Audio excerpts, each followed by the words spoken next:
Wet. Woild. Wet. Woild. Waterworld.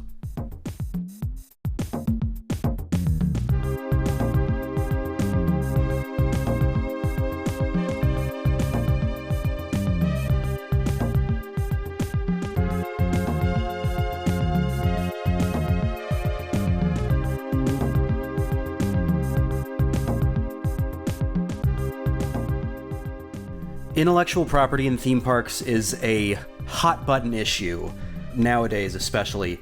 Disney seems to be refusing to make another non-IP ride despite most of their most beloved rides being unrelated to a movie or property of some sort, whereas Universal, their whole thing has been IP the whole time, and they've only recently started doing less movie-based attractions, like the new Stardust Racers coaster, which I need.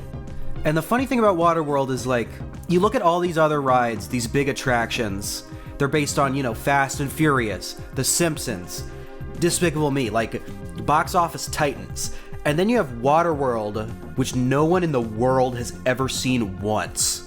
Like, if you don't know, because of ticket sales getting split between theaters and studios and just marketing costs not being included in the budget, movie generally needs to make 2 times its budget to actually make the money back, so that's bad. But I guess what happened, or how it sounds, is that they developed this stunt show at the same time as they were developing the movie, and then they came out at the same time. Movie flopped, everyone loved the stunt show so much that now the stunt shows at 4 different Universal parks around the world, and it's still in its original iteration at Hollywood. And this is really impressive, especially given, like, the death of the theme park stunt show that's been going on. Like, I don't even know when the last time an American park has debuted a new stunt show. There's holdovers like Waterworld and the Indiana Jones one at Disney's Hollywood Studios in Florida, but this, like, it's impressive that this is stuck around when it's not related to something that people, like, are big fans of. And I'm sorry if you're a big fan of Waterworld, but I think you can admit that maybe it's a little less popular than Harry Potter or the fucking Minions. And it's not hard to tell why the show is still there. I mean, it's so incredible in scope and size and just everything. The thing that confuses me, though, is that they did build an entire Waterworld land at the new Universal Studios park. I think it's in Beijing. They built a whole Waterworld land. There's no follow-up movie. It's a whole land with a restaurant based around just the stunt show, essentially. And that's a little inexplicable to me. But if people like it, if it's working, if it's making them money, sure. So yeah, Waterworld is kind of like the only example I can honestly think of a ride that was, like, based on a failed IP and then saw its own success on its own. Obviously there's rides that have been really successful and then they've made movies that don't work out based on the rides. I'm looking at Haunted Mansion right now, square in the face. It's just like a really bizarre but cool anomaly to have in the theme park world, and it's the only one of its kind I can think of. But on to the actual meat of the attraction here. So the stage/set, obviously you've already been looking at it for a second here at this point in the video, but it's so cool. It looks like it was stitched together from scrap metal and junk, and it is just massive. I mean, the scale of this show is really impressive. It almost feels like, why did you spend this much money? I mean, it just wouldn't happen today. Executives today are all like, oh, well, you need to hit the 4 quadrants. Fuck you. Okay? Make another Waterworld show, okay? Make a movie that no one sees and make just the coolest ride show, whatever, ever. And just put that in. And then if it flops, it flops. Fuck it. I've said before that the studio tour guide or Jungle Cruise guide, those guys can really determine whether your experience is good or not. If you get a great studio tour guide, then you're set. If you get one that isn't, that you're having a bad day, you know, I can't blame them, but your studio tour experience is going to be negatively affected. But for some reason, these Waterworld people, every single time, they are good. So I've seen this show 4 times on record, probably closer to 5 or 6. And every single time, these hype men at the beginning, who are also then in the show, are great. And they run this show like 3 or 4 times a day, so I don't know really how they even do it. So they do this like crowd, they do this hype work. They like divvy up the sections and they say, oh, well, my section is better. And then the other guy says, no, my section's better. And then the other guy says, but I actually have the best, they're louder. And that's fun to start off the whole experience. The problem I do have with this show is that it gets so crowded. You have to show up probably a half hour early and you're standing baking in the sun while you're waiting to get into the arena. And that's the main reason I don't do it more. If I could just walk in, sit down, I would do this all the time. But I do it less just because, like, it's kind of just a hassle. You got to stand there and wait. It's a bummer. The only other thing about it is that, like, I'm not that much of a stunt show person, personally. Other than, okay, I love the Indiana Jones one in Hollywood Studios. That one is magnificent. A little long, maybe, but magnificent. I'll say one other thing I'm not a huge fan of here is the bleachers are not comfortable. Now, I understand that they can't exactly have plush recliners since they're dousing everyone with water. Like some Kung Fu Panda type seats would not exactly work. But I can't help but be uncomfortable, especially my back isn't great. I grew up using a computer too much, so I'm just like I'm shaped like a question mark, and it can be painful for me to sit in these seats for the whole pre-show plus the like 20-25 minute show. It hurts, and maybe that's a niche complaint, but I don't know. For me, they're not very comfortable. So from what I can gather from the show, the plot of the movie is that all the polar ice caps have melted. Wow, imagine if that was happening. And the world is dying. Wow, that's crazy. I can't, thank God that's not real. And everyone lives on these like islands made of scrap metal called atolls, which I don't know why they're called that, but fuck it. And everything is water. Like a water world means literally it's watah all over the world. And there's a rumor, there's legends or whatever of dry land. I guess it's probably like the peak of some mountain that was tall as hell that people, that's what they're looking for. And there's the good guys, which are the atollers, and then there's the bad guys, which are the smokers. So I guess the idea is Deacon, aka the best character in theme park history, is the leader of these smokers. They're called, I don't know why they're called, well, I guess whoever wrote the show doesn't like people who smoke cigarettes, which is fine, I get it, they smell weird. They're called smokers, and it's not clear exactly what their hostile motivations are other than this, they want the dry land also. I don't know how big it is, kind of seems like they could share, but Deacon and his friends, they're all very mean, so they don't want to share, so they're trying to kill everyone, all the nice atoll people. Big bummer. He's not very nice, but he is very silly. Hi, I'm Tiger Woods. So basically, at the beginning, there's a voiceover, and then they're like, holy shit, guys, someone's coming back. And then it's this white woman, generally, and she's like, I found the dry land. I made it back without, like, Deacon did not manage to dome me in the head. And look, it's sand.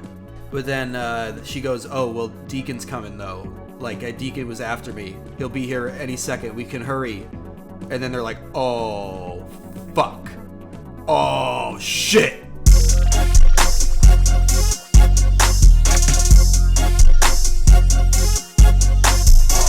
So the dastardly Deacon shows up, and every single time, this guy is killing it.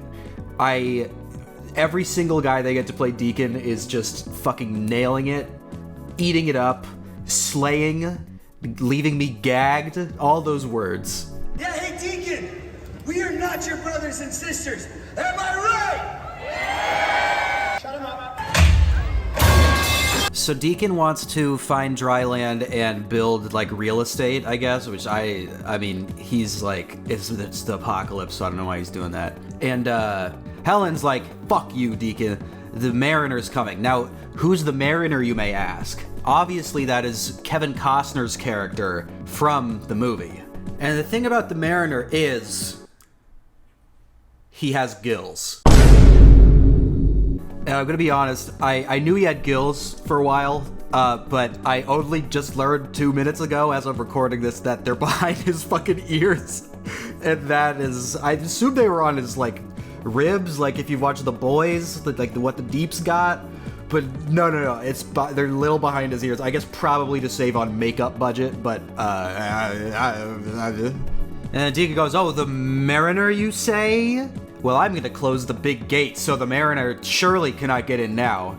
And also, this is bizarre. I have not seen the movie, but I know that the Mariner pokes out Deacon's eye in the movie, and this stunt show's like a sequel to the movie? So yeah, Deacon's eye is gone in this. So I can't, what even happens in the movie? They don't defeat Deacon at the end?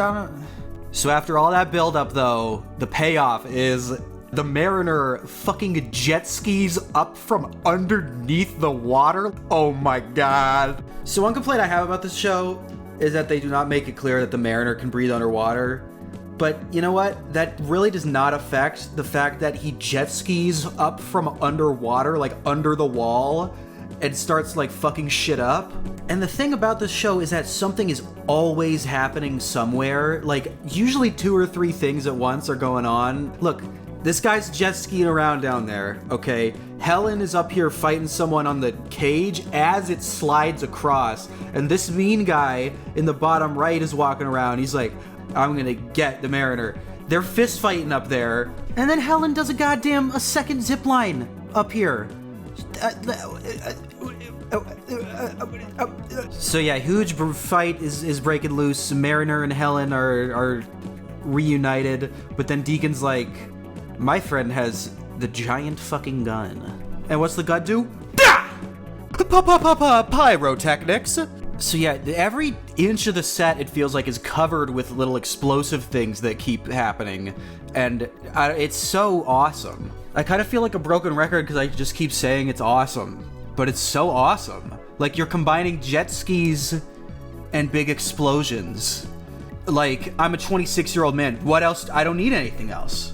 And then there's this stunt where the smoker throws a gun over the jet ski as it goes past and it knocks the guy out, but Deacon catches the gun. Like, then there's this stunt where the jet ski goes over the ramp and then there's a big ass explosion. The story's kind of out the window at this point. The story's just Deacon and the atollers are fighting, but that does not matter because every minute the coolest thing you've ever seen live happens in front of you. So there's a bunch of fighting. Deacon's mad. He beats Helen up in the back of the head, which is a little jarring and upsetting. And then Deacon's like, you know how I talked about the big gun? I actually got the bigger gun. So yeah, Deacon is shooting at the Mariner with big RPG gun, big explosion. I can't talk. So one of Deacon's guys and the Mariner end up duking it out up here at the top of this tower thing. Well, I guess it's more like midway up the tower, but you gotta save the top of the tower for the end. Spoiler alert. And Deacon is a piece of shit, so he tries to kill both the Mariner and his own accomplice at the same time with the big RPG gun. So they pretend they're like, oh shit, he killed the Mariner successfully, which I don't think any single person in the audience actually believes, but it's, you know, it's fine. So Deacon's like, okay, took care of that guy. I got the girl. She knows where the dry land is. It's time to get out of here. Can someone call my plane? But as I'm sure none of you predicted, the Mariner is alive. He comes back, he kicks Deacon in the fucking head. Deacon sends Helen away on this platform thing, and Deacon, again, keeps talking about his plane. I don't know why he keeps talking about a plane, but he signals for his plane. So Miss Helen tries to get a boat ready to escape, and Deacon's like, fuck you, I'm gonna shoot your boat. But of course, Mariner comes out last second. He redirects the missile so that it doesn't hit the boat. And then Deacon's like, oh shit, you hit my plane. So if you haven't seen the show before, you're probably like, why the fuck does this fucking guy keeps talking about a plane and there's plane noises, but I don't see any actual plane. Whoa! Yo! Oh shit! A plane! This plane moment is probably the defining moment of the whole show. Like, it's what everyone talks about. It's kind of the grand finale. There's another thing that's about to happen that I won't spoil quite yet, but it's crazy. They launch a fucking plane at you. So Deacon's kind of like clinging to victory. He's like, oh, well, I got your girlfriend. Like, I killed all your buddies. No one can stop me. And then he stabs Mariner in the leg and like knocks him off the ledge here. But at the last second, as the Mariner's about to fall off, Helen squares up, gets the rocket launcher, and launches it directly at Deacon. And this is like the second grand finale. They've got Deacon genuinely actually on fire, and then he falls from the very top of the fucking tower into the water. Everything catches on fire. Helen grabs the boat, and Mariner gets the fuck out of there while everything explodes. Let's just take in this greatness for a second. Let's just watch this.